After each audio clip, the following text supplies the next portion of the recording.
മുസ്ലിം സമുദായത്തിലുള്ളവരും ദേശീയവാദികളായവരും വളരെ ഭൂരിഭാഗം പേരും ഇവരുടെ ചിന്താഗതിക്കാരല്ല.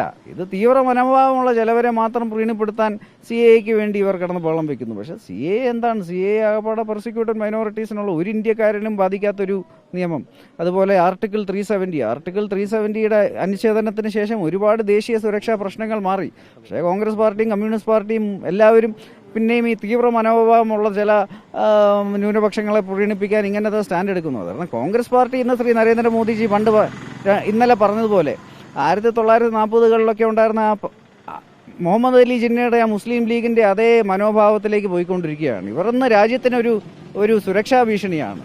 ഈ രാഹുൽ ഗാന്ധി നയിക്കുന്ന കോൺഗ്രസ് പാർട്ടി അത് ഈ പാർട്ടി ഇവിടെ ഒരു രാഷ്ട്രീയ ശക്തിയായിട്ട് നിലനിൽക്കുന്നതെന്ന് രാജ്യത്തിന് തന്നെ ഒരു സുരക്ഷാ ഭീഷണിയായി മാറിക്കൊണ്ടിരിക്കുകയാണ്.